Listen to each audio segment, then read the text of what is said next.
सानिया गुल प्लाजा मुतासरा इमारत को सील कर दिया गया। सिक्योरिटी के लिए पुलिस और रेंजर्स के जवान मुतासरा इमारत के अतराफ तैनात हैं। रेस्क्यू ऑपरेशन और मलबा उठाने का काम बंद कर दिया गया। इसी पर बात करेंगे, उसामा मलिक हमारे साथ मौजूद है। उसामा, आगाह कीजिएगा। बिल्कुल, देखें आज सानिया गुल प्लाजा को तकरीबन 11वां रोज़ है।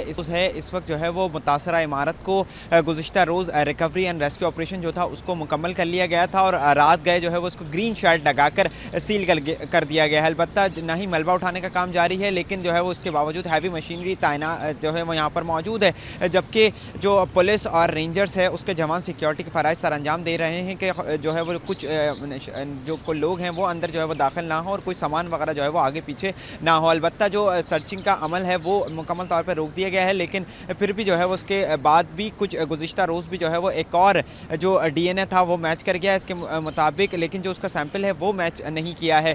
तो उसमें ये भी एक अच्छी बात है कि जो पहले बताया जा रहा था कि कुछ ऐसे भी जो बाक़ियात मिले थे उसके जो डेड डीएनए थे वो शनाख्त करने के लिए बहुत मुश्किल हो रहा था, लेकिन जो है वो एक डीएनए मज़ीद भी पॉजिटिव आया है और उसमें जो है वो डीएनए मैच कर गया, लेकिन जो डीएनए सैंपल दिए गए थे तो वो जो है वो मैच नहीं कर रहे हैं। पुलिस सर्जन के मुताबिक मतलब इसमें कुछ ऐसे भी लोग हो सकते हैं जिनके जो है वो प्यारों ने अब तक जो है वो डीएनए नहीं दिया है और इसमें जो है वो कुछ जिसलिए शनाख्त का अमल भी जो है वो मुश्किल हो रहा है। हेल्प डेस्क जो है वो भी अब यहाँ पर तो ख़त्म कर दी गई है, लेकिन सिविल हॉस्पिटल में जो थी वो कायम है। लेकिन डीसी साउथ की जानिब से कहा गया था कि अगर कोई भी शख्स आता है और बताएगा कि उसका प्यारा है तो उसको जो है वो तलाश करने की कोशिश की जाएगी। अलबत्ता इस वक्त जो है वो रेस्क्यू ऑपरेशन रुका हुआ है, लेकिन गुज़िश्ता रात जो है वो इसकी FIR भी मंजर आम पर आ गई थी जिसको जो है वो DC किया गया था। उसमें भी जो है वो तमाम दफ़ात भी शामिल हैं और जो FIR दर्ज की गई है वो SHO नबी बख्श जो नवाज़ अली जरदारी है उनकी मुद्दत में दर्ज हुई है, जिसमें कत्ल बिल सबब 322 और जो इमलाक को नुकसान पहुँचाने और जो गफलत और लापरवाही की दफ़ात हैं वो शामिल की गई हैं और मुख्तलिफ जो है वो उसमें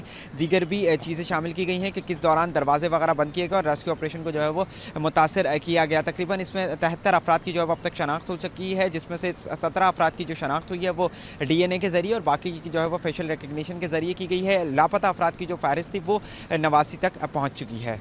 जी ठीक है, बहुत शुक्रिया उसामा, आप हमें आगाह कर रहे थे।